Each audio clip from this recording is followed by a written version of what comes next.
नमस्कार दोस्तों, SN electrical academy के यूट्यूब चैनल पे आप सभी का स्वागत है। दोस्तों, हम यूपी आरवीएनएल टीजी2 इलेक्ट्रीशियन के पेपर का सॉल्यूशन कर रहे थे। हमने 17 तारीख के फर्स्ट शिफ्ट का क्वेश्चन का डिस्कशन कर रहे थे, जिसमें हम 25 क्वेश्चन का डिस्कशन किए थे।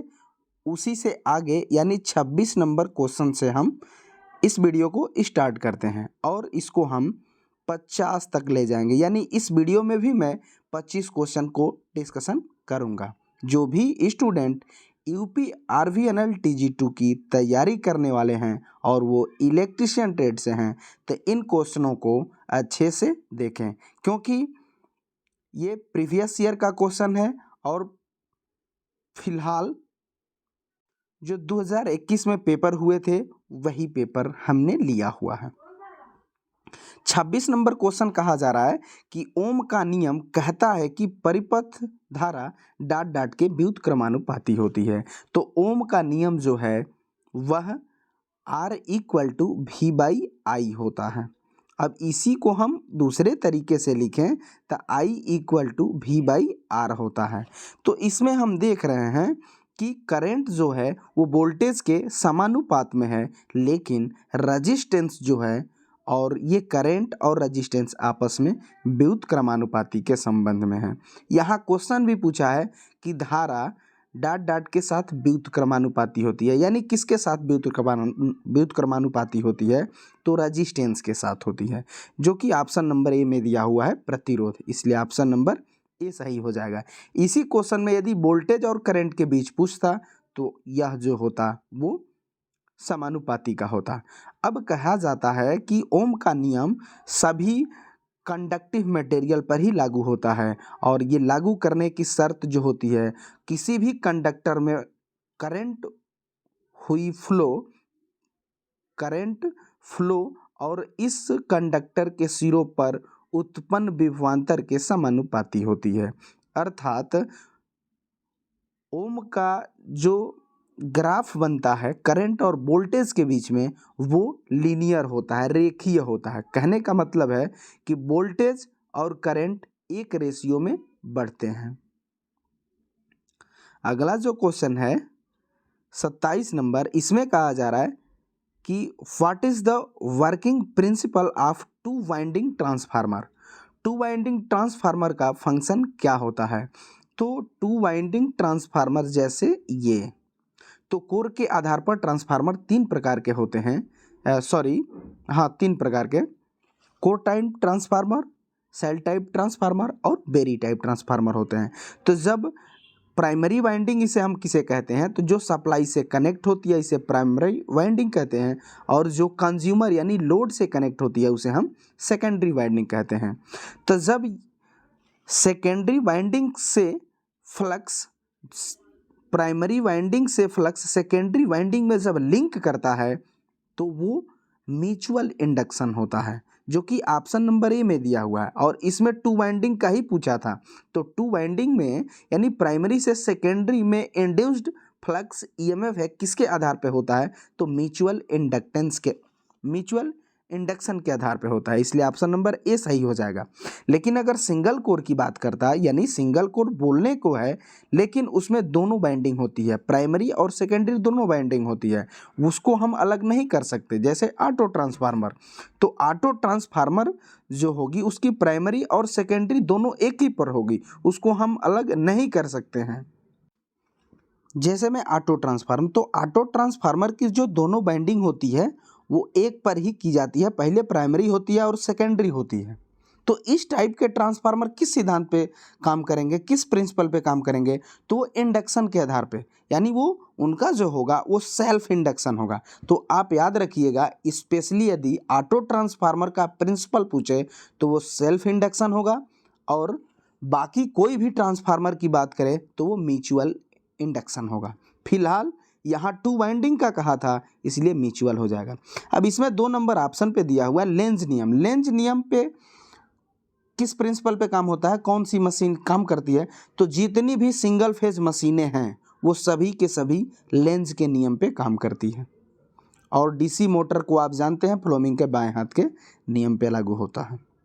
अगला जो क्वेश्चन है 28 नंबर, इसमें कहा जा रहा है कि even which type of machine of a internal growler suitable to testing the winding. कहने का क्वेश्चन मतलब है कि आंतरिक ग्राउलर, इंटरनल का मतलब होता है आंतरिक ग्राउलर, आंतरिक ग्राउलर का प्रयोग हम कहाँ किया जाता है। तो देखिएगा, ग्राउलर जो है ना, ग्राउलर से हम 3 प्रकार के टेस्ट करते हैं। वो जो टेस्ट होता है ओपन सर्किट टेस्ट, उसके बाद शॉर्ट सर्किट टेस्ट और उसके बाद ग्राउंड टेस्ट, ये ग्राउलर से ही किए जाते हैं। अब ग्राउलर जो होते हैं 2 प्रकार के होते हैं, एक जो होता है वो इंटरनल ग्राउलर होता है और एक जो होता है एक्सटर्नल ग्राउलर होता है। तो इंटरनल ग्राउलर के द्वारा हम एसी मशीन के स्टेटर में open circuit test, short circuit test और ग्राउंड टेस्ट तीनों कर सकते हैं, जो कि यहाँ पूछा गया है इंटरनल ग्राउलर। तो इंटरनल ग्राउलर का प्रयोग हम एसी मशीन में करेंगे और एसी की स्टेटर वाइंडिंग में ओपन सर्किट, शॉर्ट सर्किट और ग्राउंड टेस्ट करेंगे।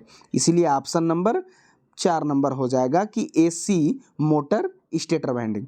लेकिन यहाँ पे यदि एक्सटर्नल ग्राउलर रहता तो हम प्रयोग करते डीसी मशीन की आर्मेचर वाइंडिंग में ओपन सर्किट, शॉर्ट सर्किट और ग्राउंड टेस्ट ज्ञात करने के लिए, याद रखिएगा जरूर। अगला जो क्वेश्चन है 29 नंबर, इसमें कहा जा रहा है कि कौन सा नियम कहता है कि प्रत्येक बंद परिपथ में सभी वोल्टता गिरावटों का योग 0 होता है। तो ये किरचॉफ का द्वितीय नियम होता है, जो कि ऑप्शन नंबर 2 में दिया हुआ है, किरचॉफ का दूसरा नियम। इसे हम केवीएल भी कहते हैं, किरचॉफ वोल्टेज लॉ, और इसी को हम सेकेंड लॉ भी कहते हैं। इसलिए ऑप्शन नंबर 2 सही हो जाएगा। इसमें एक और चीज़ पूछता है कि किरचॉफ का दूसरा नियम जो कि अब केसीएल है, ये किस प्रिंसिपल पे काम करता है। तो ये ऊर्जा संरक्षण के सिद्धांत पर आधारित होता है। और किरचॉफ का प्रथम लॉ जो होता है इसे हम केसीएल कहते हैं, और इसे किरचॉफ का करंट लॉ होता है, इसे फर्स्ट लॉ भी कहते हैं और इसे करंट लॉ भी कहते हैं। और ये किस प्रिंसिपल पे काम करता है, तो ये आवेश संरक्षण के सिद्धांत पे काम करता है, जो कि कहता है कि आने वाली करंट बराबर जाने वाली करंट। और केसीएल को हम नोड रूल भी कहते हैं और केवीएल को हम मेश रूल भी कहते हैं। अगला जो क्वेश्चन है 30 नंबर, इसमें कहा जा रहा है कि किसी प्रेरक इंडक्टर में प्रेरण प्रतिघात यानी इंडक्टिव रिएक्टेंस की गणना कीजिए। तो इंडक्टिव रिएक्टेंस और एक होता है कैपेसिटिव रिएक्टेंस। इंडक्टिव रिएक्टेंस जो होता है एक्सएल इक्वल टू होता है 2 पाई एफ एल, पाई और 2 ये कांस्टेंट हो जाएंगे, एफ जो है फ्रीक्वेंसी है और एल जो है इंडक्टर है, और एक्सल को हम कहेंगे इंडक्टिव रिएक्टेंस, जो कि इसी को पूछा था, इसलिए ऑप्शन नंबर 3 सही हो जाएगा। यदि इसी क्वेश्चन में कैपेसिटिव रिएक्टेंस पूछता तो उसे हम एक्ससी से प्रेजेंट करते हैं और इसका फार्मूला होता है 1/2 पाई एफ सी, और यहाँ सी जो है कैपेसिटर है और एफ जो है फ्रीक्वेंसी है और एक्ससी जो है कैपेसिटिव रिएक्टेंस है। अगला जो क्वेश्चन है 31 नंबर, इसमें कहा जा रहा है कि एकल स्तर प्रविष्टि बाइंडिंग में, मतलब सिंगल लेयर बाइंडिंग में कुंडलियों की संख्या क्या होती है। तो सिंगल लेयर बाइंडिंग और डबल लेयर बाइंडिंग, इस दोनों को क्वेश्चन में फार्मूले बनते हैं, दोनों को याद रखिएगा, वही फार्मूला इसमें पूछा गया है। अगर सिंगल लेयर की बात करेगा, सिंगल लेयर में कुंडलियों की संख्या यानी क्वाइल की संख्या बराबर होता है स्लॉट यानी खांचा अपॉन 2 होता है, जो कि सिंगल लेयर बाइंडिंग की ही बात किया है, तो यही फार्मूला लगेगा coil equal to slot by 2, जो कि ऑप्शन नंबर बी में दिया हुआ है, यानी 2 में दिया हुआ है, खांचों की संख्या बाई 2, इसलिए ऑप्शन नंबर 2 सही हो जाएगा। लेकिन यह डबल लेयर में कहता कि डबल लेयर बाइंडिंग है तो आवश्यक कुंडलियों की संख्या, तो उस कंडीशन में हम उत्तर दे, इसका फार्मूला जो बनता कि क्वाइल इक्वल टू स्लॉट, केवल क्वाइल इक्वल टू स्लॉट होता डबल लेयर में, और सिंगल लेयर में यहाँ 2 हो जाएगा। अगला जो क्वेश्चन है, इस फिगर को देख करके बताना है कि ये कौन सी बाइंडिंग है। आकृति में दिखाई गई बाइंडिंग का आकार क्या है, तो इस बाइंडिंग को हम कॉन्स्टेटिंग बाइंडिंग कहते हैं। कॉन्स्टेटिंग बाइंडिंग वह बाइंडिंग होती है जिसका सेंटर एक होता है और उस पे कई बाइंडिंग लगाई जाती है, जो कि इस बाइंडिंग में भी आप देख रहे हैं। इसका सेंटर ये बाइंडिंग जैसे है, ये बाइंडिंग इसका सेंटर एक है, फिर वहाँ से कटा, फिर यहाँ से कटा, इसलिए कॉन्सेंट्रिक बाइंडिंग होगा, जो कि ऑप्शन नंबर 2 में दिया हुआ है कॉन्सेंट्रिक बाइंडिंग, इसलिए ऑप्शन नंबर 2 सही हो जाएगा। इसमें अगला जो दिया है option basket binding. Basket binding में जब आप देखेंगे तो इसकी आकृति ऐसी आती है। इसको जब आप बनाएंगे तो टोकरी की आकृति में ही बनती जाएगी। तो इसकी जब बनती है संरचना तो ये टोकरी की आकृति की होती है। और 4 नंबर पे दिया हुआ है कि डायमंड बाइंडिंग। डायमंड बाइंडिंग जो होती है हीरे की आकृति में आ जाएगी, यानी ऐसे होती है, ये होती है डायमंड बाइंडिंग। अगला जो क्वेश्चन है 33 नंबर, इसमें कहा जा रहा है कि निम्नलिखित में कौन सा संबंध सही नहीं है।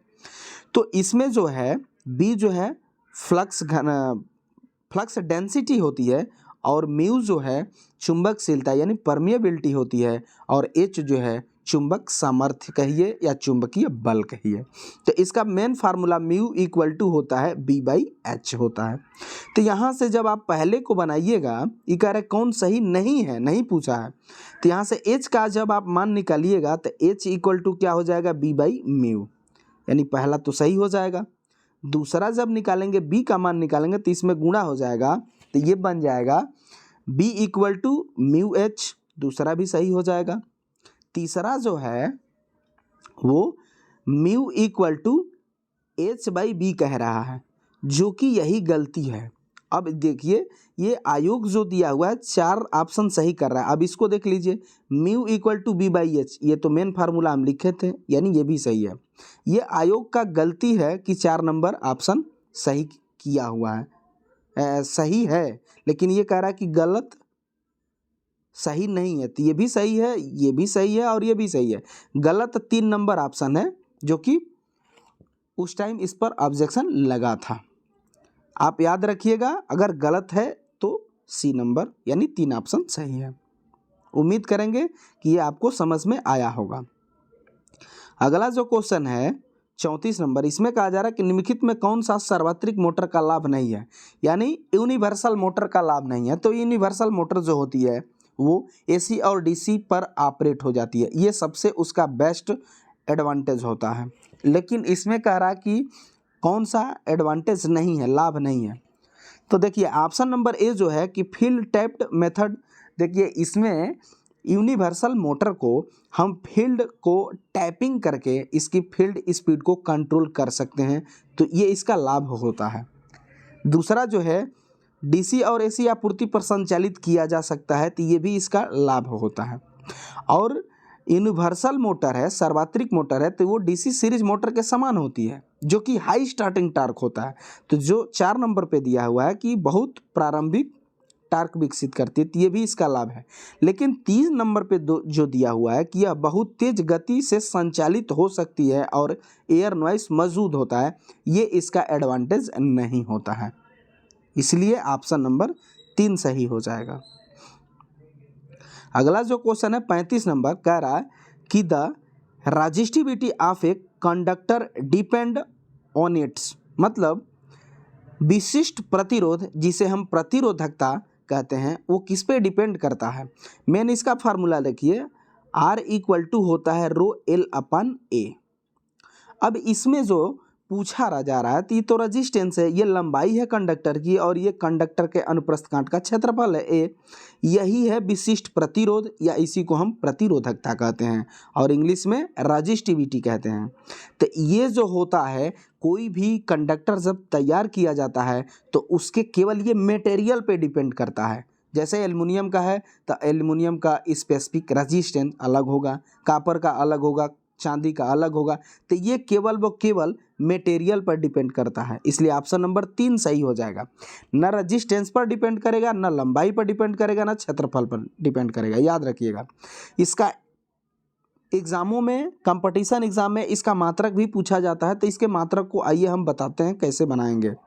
मेन फार्मूला जो है वो है R इक्वल टू L/A। यहाँ से रो का जब आप मान निकालेंगे तो इसमें क्रॉस मल्टीप्लिकेशन और ये बटा आ जाएगा, यानी फाइनल जो इसका फार्मूला बनेगा वो रो इक्वल टू हो जाएगा RA/L हो जाएगा।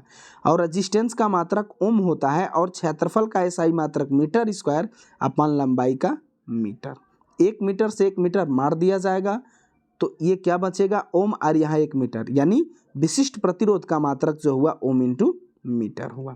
तो इसका मात्रक भी याद रखिएगा, UPPCL और UPRV में खूब पूछे जाते हैं। फिलहाल 35 नंबर क्वेश्चन का आंसर जो होगा, विशिष्ट प्रतिरोध केवल बनाए गए कंडक्टर के मटेरियल पे डिपेंड करेगा, इसलिए 3 नंबर ऑप्शन सही हो जाएगा। अगला जो क्वेश्चन है 36 नंबर, एक प्रत्यावर्तक के निर्गमन का रेटेड किस में, मतलब अल्टरनेटर की रेटिंग किस में की जाती है, तो अल्टरनेटर की रेटिंग KVA में की जाती है, आभासी शक्ति में की जाती है। अल्टरनेटर हुआ, ट्रांसफार्मर हुआ, इसकी रेटिंग आभासी शक्ति में की जाएगी और ये KVA में की जाएगी। इसका बड़ा मात्रक लेंगे तो MVA में कर सकते हैं। इस मोटर को हम रेटेड करते हैं HP और किलोवाट दोनों में, लेकिन यदि जनरेटर की बात आएगी तो जनरेटर को हम केवल रेट करते हैं किलोवाट में। अगला जो क्वेश्चन है 37 नंबर, इस क्वेश्चन को देखिएगा अच्छे से। As per IEEE regulation, green and yellow combination colour across of flexible cable are recommended for. इसमें आपको कंप्लीट हम बता देते हैं कि इसमें क्या क्या बनते हैं। इसमें पूछा है कि प्रोटेक्ट अर्थ, PG या PE, प्रोटेक्ट अर्थ या प्रोटेक्ट ग्राउंड, इसके लिए जो वायर का कलर यूज किया जाएगा वो येलो हो जाएगा या ग्रीन हो जाएगा, इसलिए ऑप्शन नंबर ए सही हो जाएगा। लेकिन इसमें क्वेश्चन आता है कि अर्थ वायर के लिए कौन से कलर का वायर यूज किया जाएगा, अर्थ वायर के लिए तो वो होता है हरा। ठीक, अब इसमें और आता है कि रेसवे वायरिंग में किस प्रकार के कलर का प्रयोग किया जाएगा, तो रेसवे वायरिंग में जो न्यूट्रल वायर होगा उसमें हम प्रयोग करेंगे ग्रे या सफ़ेद कलर। ठीक, अगला जो है इसी में आएगा कि 3 कोर फ्लेक्सिबल केबल में न्यूट्रल वायर किसका प्रयोग किया जाएगा, तो वो जो होगा वो ब्लू हो जाएगा। ठीक,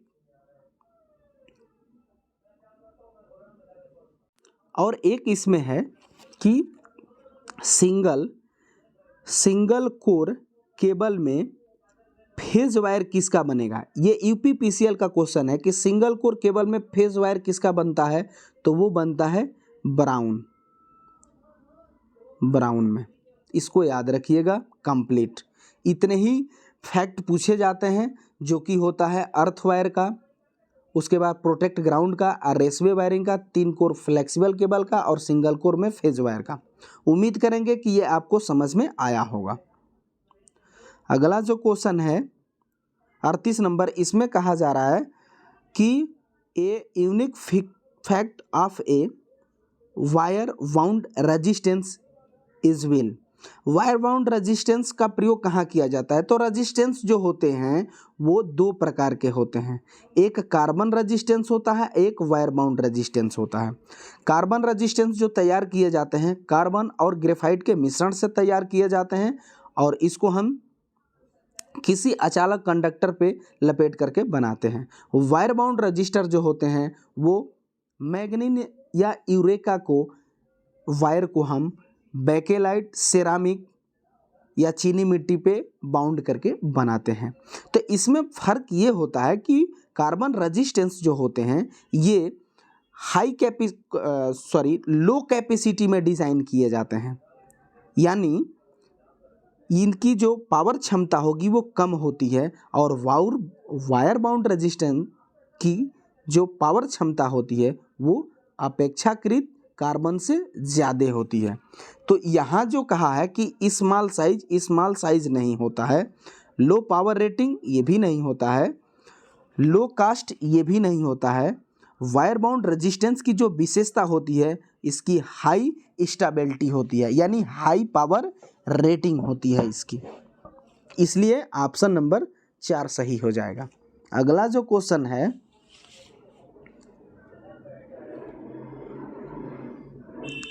39 नंबर, इसमें कहा जा रहा है कि किसी तार की लंबाई का प्रतिरोध 4 ओम है, उसी सामग्री और अनुप्रस्थ कांट वाले एक अन्य तार का प्रतिरोध क्या होगा जो इसे 3 गुना लंबा होगा।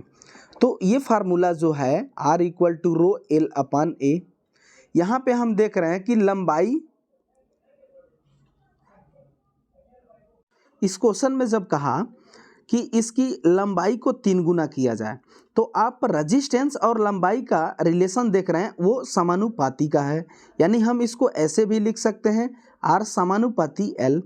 जब इसके लंबाई को ये 3 गुना कर रहा है, इसका रेजिस्टेंस 4 है और ये लंबाई 3 गुनी की जाती है, तो कहने का मतलब है कि जिस रेशियो में रेजिस्टेंस बढ़ता है उसी रेशियो में इसकी लंबाई बढ़ेगी, दोनों समानुपात में बढ़ेंगे। तो रेजिस्टेंस 4 है, चूंकि लंबाई को 3 गुना किया जाता है तो रेजिस्टेंस भी 3 गुना हो जाएगा, यानी 3R हो जाएगा। और जब 3R हो जाएगा तो एक रेजिस्टेंस का मान कितना है 4, तो 3 × 4 यानी 4×3 12 ओम हो जाएगा, जो कि ऑप्शन नंबर ए में दिया हुआ है 12, इसलिए ऑप्शन नंबर ए सही हो जाएगा। उम्मीद करेंगे कि ये आपको समझ में आएगा। यदि आपको डाउट होगा तो हमें कमेंट बॉक्स में कमेंट करिएगा, हम उसका रिप्लाई ज़रूर देंगे। 40 नंबर जो क्वेश्चन है इसमें कहा जा रहा है कि which of the following electric device can not be used safety device, निम्न में कौन सी सेफ्टी डिवाइस नहीं है। सी सर्किट ब्रेकर, ये सेफ्टी डिवाइस के अंतर्गत आता है। अर्थ लीकेज सर्किट ब्रेकर ELCB, अर्थ लीकेज सर्किट ब्रेकर, ये भी सेफ्टी के अंतर्गत आता है। और फ्यूज तो हम लोग अपने घरों में प्रयोग करते ही हैं, ये सेफ्टी के लिए भी प्रयोग किया जाता है। अर्थ टेस्टर जो होता है ये सेफ्टी में प्रयोग नहीं किया जाता है, इसलिए ऑप्शन नंबर 2 सही हो जाएगा। अगला जो क्वेश्चन है 41 नंबर की the power input in block rotor test performed on the three phase induction motor is approximately equal to, मतलब 3-फेज इंडक्शन मशीन में रोटर ब्लॉक टेस्ट किस लॉसेस का मान ज्ञात करने के लिए किया जाता है। तो याद रखिएगा 3-फेज इंडक्शन मशीन में रोटर ब्लॉक टेस्ट के द्वारा हम केवल व केवल कॉपर लॉस को ज्ञात करते हैं, जो कि ऑप्शन नंबर ए में दिया हुआ है I² R loss in winding, और कॉपर लॉस का ज्ञात करने का जो फार्मूला होता है I² R होता ही है, इसलिए ऑप्शन नंबर ए सही हो जाएगा। याद रखिएगा 3-फेज इंडक्शन मशीन में रोटर ब्लॉक टेस्ट के द्वारा हम कॉपर लॉस की गणना करते हैं।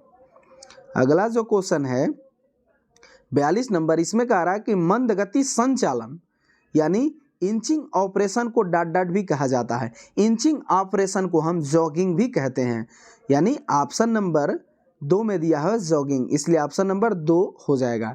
जॉगिंग का मतलब होता है कि मशीन को बार बार धीरे स्लो स्लो स्लो और बार बार गति को बदलना और मोटर को स्टार्ट करना स्लो करना, ऐसे जो ऑपरेशन होते हैं उसे हम इंचिंग ऑपरेशन कहते हैं और इसी का दूसरा नाम जॉगिंग होता है, इसलिए ऑप्शन नंबर 2 सही हो जाएगा। अगला जो क्वेश्चन है 43 नंबर, इसमें कहा जा रहा है कि which of the following is not a advantage of A separately excited generator, मतलब सेपरेटली एक्साइटेड जनरेटर का कौन सा एडवांटेज नहीं है। तो इसमें एक डिसएडवांटेज ये होता है कि इसकी जो फील्ड वाइंडिंग होती है, जैसे ये पोल कोर हो गया और यहाँ जो फील्ड वाइंडिंग लगाई जाएगी इस पर अलग से हमको DC सप्लाई देनी पड़ती है, जो कि हमको कास्ट इस जनरेटर की बढ़ने लगती है। तो इस सेपरेटली एक्साइटेड जनरेटर में यही दोष होता है कि इसकी फील्ड वाइंडिंग को हम अलग से DC की आवश्यकता होती है, अलग से DC सोर्स की आवश्यकता होती है, तो इसका यही एक डिसएडवांटेज होता है, जो कि ऑप्शन नंबर 2 में दिया हुआ the provided A separate DC source of A excitation, यही एक दोष होता है, इसलिए ऑप्शन नंबर 2 सही हो जाएगा। अगला जो क्वेश्चन है 44 नंबर, इसमें कहा जा रहा है कि विद्युत मशीनों की अनुमेय तापमान वृद्धि डॉट डॉट के प्रकार से तय की जाती है। तो किसी भी मशीन की जो हीट टेम्परेचर वृद्धि जो है वो किससे निर्धारित की जाएगी, तो उस मशीन में उपयोग हुए इंसुलेटिंग मटेरियल से निर्धारित की जाएगी। ऑप्शन जो ए है, तार के लिए प्रयुक्त सामग्री, इससे नहीं होगी। प्रविष्ट के लिए प्रयुक्त फन्नियों, इससे भी नहीं होगी। 3 जो है, परिवेष्टन के लिए प्रयुक्त रोधन सामग्री यानी इंसुलेशन सामग्री पे डिपेंड करेगी, इसलिए ऑप्शन नंबर 3 सही हो जाएगा। और वार्निश जो होता है वो वाइंडिंग पर मारा जाता है, किया जाता है, स्प्रे होता है, एक तरीके का स्प्रे कर दिया जाता है वाइंडिंग पर, ताकि एक तरीके से नमी से रक्षा भी करता है वार्निश।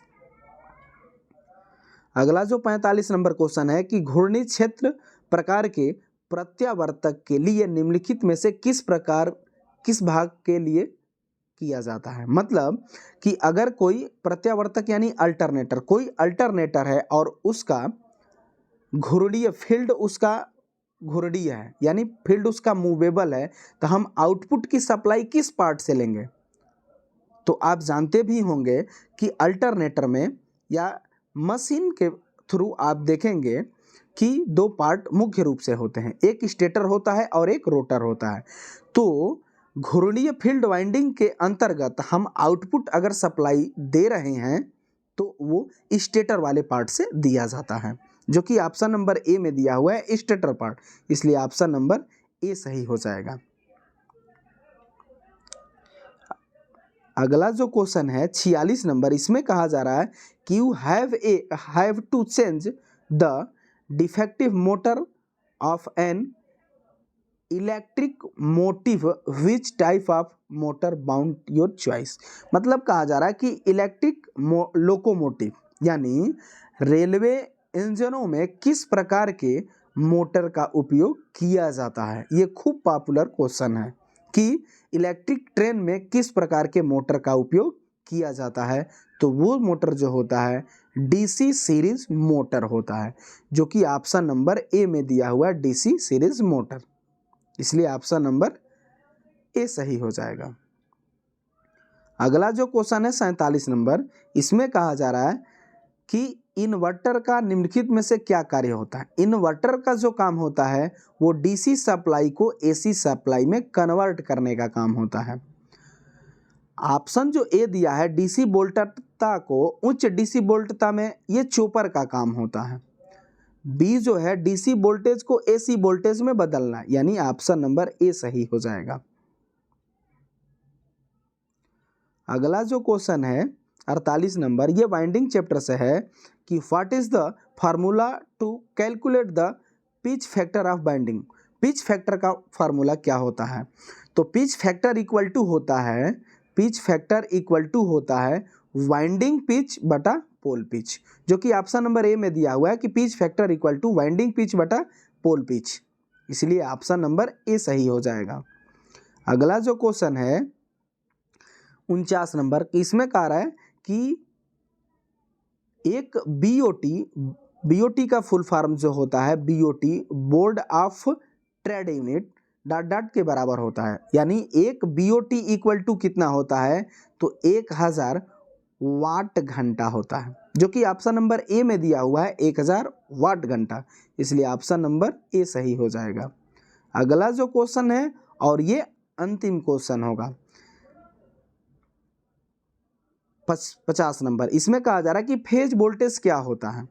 तो हमारे इंडिया में जो फेज का क्रम है वो आर है, वाई है और बी है, और इसमें न्यूट्रल होता है। तो देखिएगा जब आर से वाई में करें तो ये कौन सा वोल्टेज होगा, इन दोनों के बीच अगर हम वोल्टेज लेते हैं तो ये कौन सा वोल्टेज बताएगा, तो ये लाइन वोल्टेज बताएगा।